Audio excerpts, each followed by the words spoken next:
नमस्कार. श्री स्वामी समर्थ. सगळ्या ताई दादांचं मी पुन्हा एकदा नवीन व्हिडिओमध्ये खूप सारं असं स्वागत करते आणि सगळ्यांना आजचा दिवस सुखाचा, समृद्धीचा आणि भरभराटीचा जाऊ हीच ईश्वरचरणी प्रार्थना करते.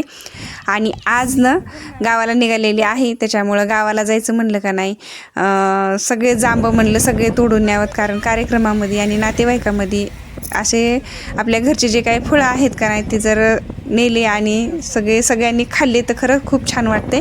आणि आम्ही निघालो आहोत लातूरला. लातूरपासून उगं थोड्या अंतरावर आमच्या ताईचं गाव आहे, तर त्यांच्यात आहे कार्यक्रम, त्याच्यानिमित्तच आम्ही निघालो आहोत ताईच्या गावाला. तर ननंदबाईच्या गावाला निघालेलो आहोत आम्ही. आपण कधीही जावं ह्याच्यामध्ये खरेदी करायला.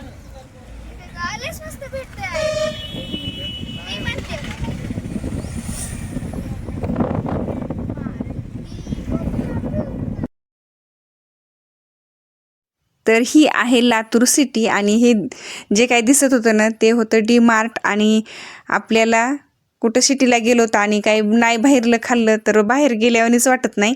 तर बरेच पानपुरीचे गाडे बघत होतो आम्ही, इथून तिथून पाहतच येत होतो, पण आम्हाला कुठंच दिसल्या नाही. पुन्हा मग एक म्हणजे बेकरीचं आहे बरं का. तर मग तिथं मुलं, मल्हार आणि मल्हारचे पप्पा, मुली सगळे गेले नाश्ता करायला आणि मी बसले गाडीमध्येच, कारण नंतर मला गाडीमध्ये त्यांनी हे समोसा आणून दिलेला आहे आणि मी नाश्ता केला आणि घरी पोहोचलोत. आणि घरी पोहोचल्या बरं का, अगोदर मी भरपूर भाकरी करायलाच बसले होते. तर भाकरी केल्या, 20-25 भाकरी केल्या, कारण कार्यक्रमाला बरेच जण आलेले होते. तर भाकरी केल्या आणि नंतर आमच्या ताई हरभऱ्याची भाजी हटत होत्या. तर भाजी हटतानाच हा व्हिडिओ घेतलेला आहे मी. तर मस्त तेल टाकलं, लसूण टाकलं आणि ठेसा टाकलेला आहे. भरपूर अशी कोथिंबीर होती, सगळं साहित्य होतं.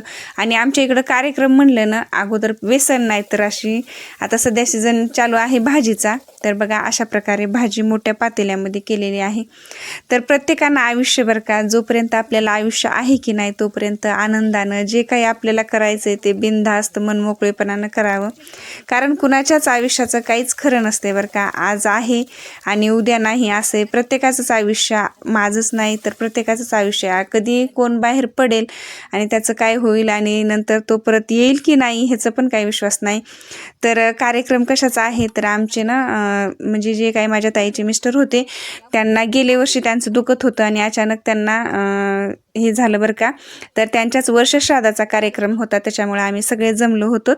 आणि नंतर भाकरी झाल्यानंतर भाजी हटण्यासाठी ताई बसल्या होत्या आणि भाजी हाटीत भाकरी झाल्यानंतर मी ठेवलं होतं दुधाचं पातेलं ठेवलं आणि दूध उतू चाललंय म्हणून मी धरायला गेले बरं का. त्याच्यात बसला मला चटका. तर चटका बसल्यामुळं मग ताई म्हणल्या चटका बसलाय तर आपल्याला जर फोड यायचा नसेल हाताला तर आपण ना चटणी तर लावायची नाही तर ठेसा तर लावायचा बरं का, तिखट असं.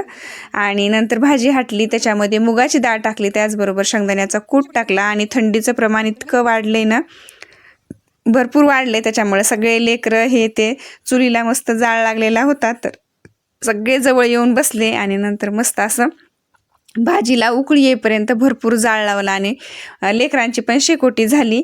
आणि नंतर मस्त गरमागरम भाजी आणि भाकरी अशा जेवणं झाले आमचे. आणि मी ते सांगते बरं का, त्यांच्या वर्षश्राद्धाचा कार्यक्रम होता. मग कुणाला किती आयुष्य हे खरंच कुणाच्याच आयुष्यातलं काही माहिती नसते, त्यामुळे भरभरून असं जगावं आणि आपल्या जीवनाला वन्स मोर नाही, किंवा आजचा गेलेला दिवस परत भेटणार नाही. त्याच्यामुळं प्रत्येकानं न टेन्शन घेता जे होईल ते होईल असं जगलं पाहिजे आपलं जीवन. तर माझं तर म्हणते ना, आपलं शेतकऱ्याचं जीवन तर ना एकदम सुखी, समाधानी आणि आनंदाचं आहे. कारण बाहेरच्या जगामध्ये खूप धावपळ आहे. आपलं शेतामध्ये जायचं यायचं ते खूप छान जीवन आहे असं मला तर वाटते बरं का. कारण बाहेरच्या सिटीमधलं जीवन बघावं तर खूप धावपळीचं आहे. तर बघा इकडं भाजी हटलेली आहे आणि त्याच्यामध्ये मुगाची डाळ टाकली होती बरं का. मुगाची डाळ चांगली उकळू दिली आणि मस्त पाण्याला उकळी फुटू दिली. शेंगदाण्याचा कूट, मुगाची डाळ आणि सगळं टाकलं आणि नंतर दिलेली आहे आता भाजी. आणि भाजीमध्ये टाकलेलं आहे बेसन पीठ. आणि आता ताई हलवायला आता मला पोळालं म्हणून मी माझ्या हाताकडेच बघत होते. तर आता मस्तपैकी अशी ताईनं भाजी हाटलेली आहे. नंतर सगळ्यांनी मस्त असे शेकोटीला शेकले, काही गप्पा मारल्या आणि नंतर जेवणं केले. आणि नंतर मग मल्हारचं काय आपलं चालूच होतं. मल्हार तर काय झोपायचं नावच घेत नव्हता. मल्हारनं पण शेकोटीला मस्त असा जाळाला शेक घेतला सगळ्यांनी. सगळ्यांच्या गप्पा गोष्टी चालू झाल्या. आणि नंतर कार्यक्रमाचे काही आचार्य आलेले होते बरं का, त्यांनी स्वयंपाकाला पण चालू केलेलं होतं. तर आम्ही काढाकाढी काय करून दिलं आणि नंतर आम्ही बसलोत. आणि त्याचबरोबर जेवण झाल्यानंतर पुन्हा मग आमच्या ताईच्या इथं आमच्या ताईला पण 2 किट आलेले आहेत. बांधकाम मंजुरीच्या 2 किट आलेल्या आहेत बरं का. तर म्हणलं चला त्याचा एक छोटासा व्हिडिओ घ्यावं म्हणून नंतर मग मी जे काय आपल्या भांड्याची किट आहे त्याचा व्हिडिओ घेतलेला आहे. आणि खरंच खूप छान असे भांडे होते. आणि फक्त त्याच्यामध्ये पहिली जी पेटी असते का नाही त्याच्यामध्ये अगोदर हेल्मेट हे ते आलेलं होतं. तर पूर्ण भांड्याचा व्हिडिओ घेतलेला आहे मी. तर त्याच्यामधले मी थोडे भांडे दाखवणार आहे. तर बघा अशा प्रकारे भाजी झालेली आहे. आणि हे आहे कुकर बरं का. कुकर पण इतकं दल आहेत ना, सगळे भांडे खूप दल आहेत. आणि नंतर आहे कुकरमध्ये 2 डबे आहेत भात वरणासाठी. नंतर कढई आहे, कढईवर झाकायला आपल्याला वेगळं टोपण आहे. त्याचबरोबर स्टीलचे 3 पातेले आहेत. तर त्या पातेले पण खूप जाड आहेत. त्याचबरोबरनं स्टीलचे डबे 3 आहेत. गिलास आहेत का नाही ते 4 आहेत. आणि अशा वाट्या छोट्या आहेत की नाही जेवणासाठी तर त्या 8 वाट्या आहेत. असे पूर्ण अशी भांड्याची किट होती. तर म्हणलं चला तेवढंच आपला म्हणजे नंतर सगळ्यांच्या गप्पा झाल्याच्या नंतर हा मी व्हिडिओ घेतलेला आहे. तर हे आहे पाण्याचा जग. पुन्हा आहे पाण्यासाठी मोठी अशी बॅलर, आपण पाणी भरण्यासाठी आपल्याला टाकी आहे.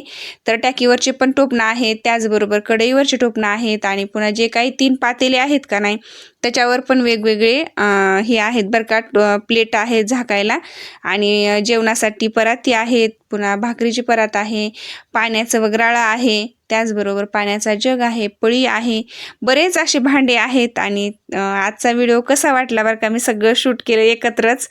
मी कधी असं नाही गावाला गेले आणि कधी शूट केलं नाही. आजचा व्हिडिओ कसा वाटला आणि श्री स्वामी समर्थ